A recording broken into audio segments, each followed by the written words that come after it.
Last month, I passed my 4th year of living and teaching in China.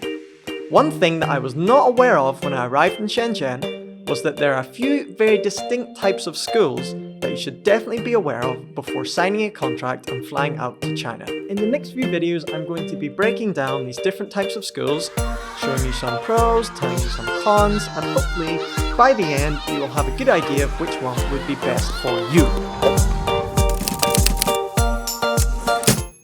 Okay, so first up we have public schools. This is where many teachers begin teaching in China. So the classes are generally a lot of fun. The idea is to get the kids all excited about learning. There will be songs.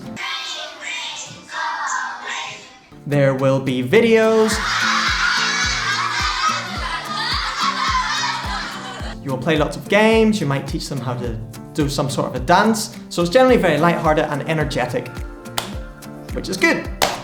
It is full-time from 8 AM till 4 PM each day, Monday to Friday, with the weekends off. The teaching contracts are limited to around 18 or 20 hours per week, and this is probably in the form of teaching multiple grades. So that means that you will be teaching the same lesson to different classes in the same grade. The good part about that is that you're repeating the same lesson, so you might do the same lesson 6 times a week to 6 different classes. So you're obviously getting very good at delivering the lesson, but on the other hand, maybe towards Thursday and Friday it might get a little bit repetitive and boring.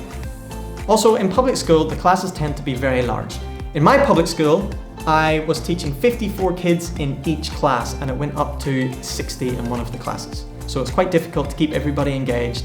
They all have different levels of English. Some of them could come up to you and say, "Hello, Mr. Adam, how are you today? What did you eat for breakfast? What are you doing at the weekend?" And some other kids couldn't say their name, they couldn't count to 10, so it's quite difficult to kind of get everybody's attention and keep it at the same time. Also, sometimes you can get a teaching assistant that is assigned to your class to just watch over and kind of keep a bit of order, but in my primary school I never had that, and it's a good thing as in keeps a bit of order, whereas if you have to do it on your own, you learn certain ways, and I think it kind of makes you a better teacher in the long run if you have to learn how to control these big crazy classes. As for expectations from the school, they're generally not very high. If you're there on time and you do some sort of a lesson and the kids seem to enjoy it, that's great. You don't have exams, you don't have to mark any homework, you don't assign homework. The other teachers deal with the behavior, you never talk to parents. Even some teachers towards exam time will ask to take your class off you. So your class isn't really that important. It's kind of just a fun class for the kids.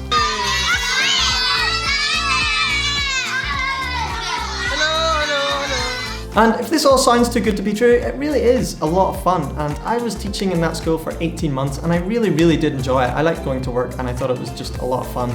And it's also really good that you don't have too many expectations from work, so you don't have too much stress or anything like that. And it means you're free to enjoy living in China for the first time, and you have a lot of free time in your office, you can learn Chinese. 欢迎你，谢谢。 Watch videos, you can do whatever you like basically. And the other good thing that I enjoyed was breakfast is free in the morning and you get lunch free in the afternoons. And I've heard of some schools also will give you dinner for free as well. So you could get potentially 3 meals a day for free. As for the one downfall that I see is that the wage is quite low comparative to the other types of schools. So for Shenzhen, teaching in a public school, you will start somewhere around 10,000 RMB a month, and you could after a couple of years work your way up to maybe 14,000 RMB a month, but that's really the top. No one's going to pay any more for a public teacher because they can just replace you the next semester with a new arrival to China.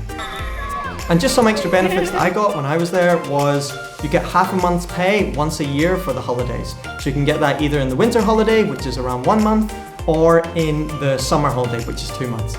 And then the other thing was that housing allowance was included. So you would get an extra 3,000 RMB to find yourself an apartment, and that was usually enough for a 1-bedroom apartment.